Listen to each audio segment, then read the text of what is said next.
Welcome to Who Lives Around the Corner, a new visual podcast with interviews of neighbors with a variety of unique interests and talents. And now the host of Who Lives Around the Corner, Mr. Dan Regan. Welcome to Who Lives Around the Corner.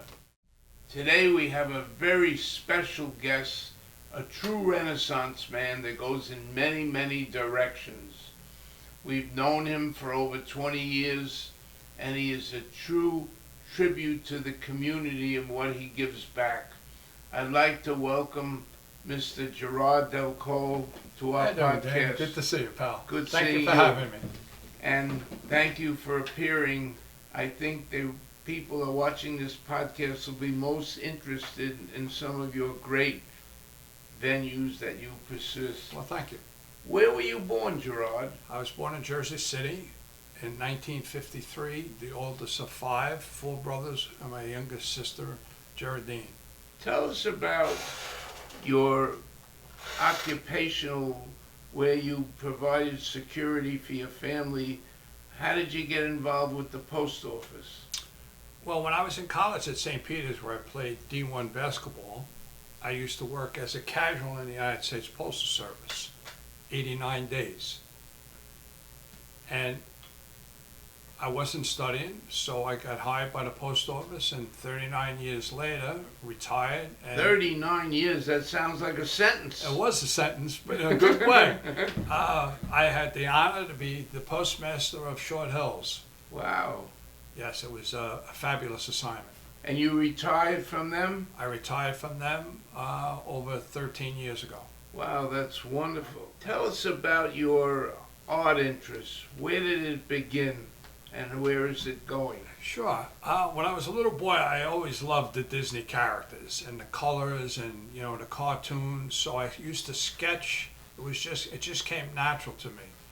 And as I got a little bit older, if you remember, and I'm 71, they used to have the caricatures on TV guides. You're the youngest 71-year-old man that I know. I don't know about that, but it gets tough in the morning getting up. But I really love sketching. It just came natural to me. It was a gift, like some people. And where did it lead into? It led into so many different directions. I'm creative, dressing, modeling, all kinds of stuff. And years later, over 350 paintings throughout the world. Tell us about that painting over there. What is that? Well, this is Albert Einstein. A great story about this. There's two paintings in there. The first Einstein, which was at the NJIT library for 10 years. Two students walked it in with a thank you letter to the president of the university for giving me. What does that painting say to you, and why did you do it? Einstein in this thing is so sad on what his development did to mankind, and I think I tried to capture that in the feelings in his eyes. And this piece is very, very special to me and one of my wife's favorites. Well, we got to satisfy your wife. Absolutely, she's the boss. You participated in this mannequins. Here's 3 of your mannequins there. How did you produce that mannequin? This particular mannequin, I literally carved, and there's 50, 60 different paints, and I literally bought the stuff, the plaster that you use when you have a broken arm to get the textures, and then carved it and poured and polyurethaned it. How many layers are on that piece? 10, 15 layers. Wow, it's magnificent. Well, thank you so much. Tell us about these other 2 pieces. What does this represent? Well, this is my background, and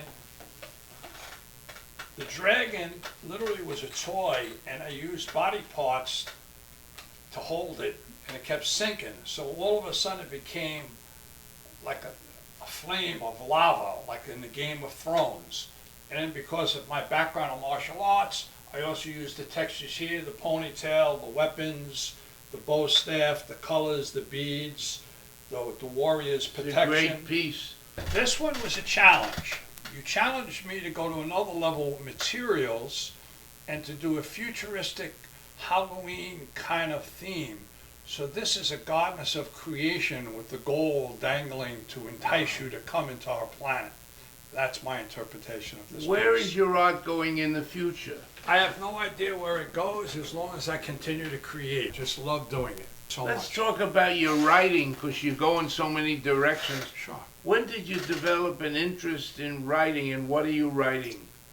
Well, once again, knowing you for so many years, when I come over, you would say, you know, Gerard, you could do this, so why don't we try something else? And you had these fabulous black and white homeless people that you literally lived with, and you said, pick out whatever you want and write some stories about them. So I sat, thought about it, and came up with various stories, and some 35 poems later, I continue to write.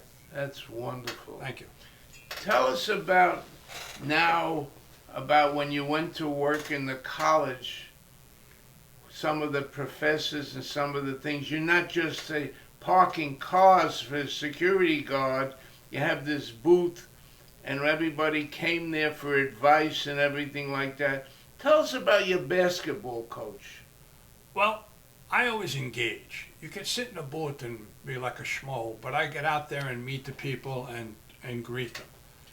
I knew baseball coaches, basketball coaches, lacrosse. So 6'10" from Seton Hall, just got hired about 2 years ago. 6'10", he pulls up. It's got to be something in basketball. I wished him luck, parked him right next to me. He gets the job. We started to talk. He got a background. He knew a buddy of mine, Daley Calangelo, who was Big East Player of the Year for Seton Hall, lived around the corner from me. What did you do for him? I gave him an act of kindness and treated his family with respect, his kids, his parents, and made sure that he was well taken care of. I escorted him right to the gym, and he began to invite me at practice to evaluate how he was doing, because it was his first year as a D1 coach, and we became dear friends. Wow. Let's talk about your martial arts, which is your favorite. I love it. How did you get involved, and what age group did you get involved? I started at 15, and I learned privately from Joe Espinoza, who was literally considered the son of Peter Urban. And Peter Urban was the man, God rest his soul, who brought USA Goju to the United States. I was honored, was given his 6th-degree black belt. Peter Urban's 6th-degree black belt was given to me. That's how much respect that world gave me. What age did you get started in martial arts? 15. 15 years. 15 years old. And now what is your rating? I am a grandmaster. I'm doing it since I'm 15. I'm 71. You could do the math. Is that what this trophy is about? This trophy is recognition from the Masters back in the day. In 2006, I was honored as part of the Hall of Fame inductee, and that's quite an accomplishment. It's like, you know, a very, very prestigious award for me. Where is the martial arts taken to you now that you're a retired old goat? What are you doing now in martial arts to help people in need? That's a good question, Danny. See, most people wouldn't do what people like myself had to do to get something like that, because life gets in the way. Whether you're a little boy and you train till you're 12, next all of a sudden you're playing soccer, girlfriend, this, that. There's very few lifers. So what I decided to do is customize a style to fit the needs of the person.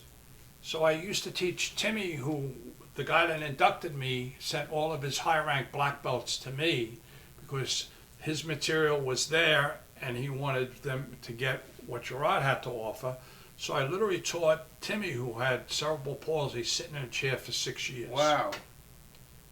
Timmy had Herculean strength, but he used to fall down because he couldn't stand up, so I sat his butt in a chair. Another guy, a Wall Street man, I taught him from taking a subway because he was afraid during the crazy times. So I taught him sit in a chair, bring his newspaper, his umbrella, whatever he brought to work, I taught him how to use it to defend himself. I understand you're now teaching a young man with one arm. Yes. What are you teaching him? Harry Ryan, we started about 2 weeks ago. As a matter of fact, he's he's something special. He drives an hour and a half one way, and he literally has an extension, a hook, and different gadgets for whatever is, so that when he comes, he has a hook so he holds onto the steering wheel. And the whole thing we call centerline theory. You have to protect yourself in the middle. You get a broken nose, lose your eye, all that stuff, you're still living. But once you go into the heart area, so I teach, the first thing is so nobody can put their hands on you. And some of the techniques you could use is mastering the body. So I can blindfold you. I have pictures of little boys at 12, 40 years ago, blindfolded, where you can touch, you feel, I call it play the piano, different parts of your body, you can do different things. It's truly a lot of fun teaching him. I make him comfortable. He's won 7 Emmys for Olympic involvement. Really? Yes, he's a very gifted man. And another little boy who next door, Drew, who shoots in the 80s at 12, I'm teaching him at 6 o'clock in the morning to test him, so he gets up early because he's determined.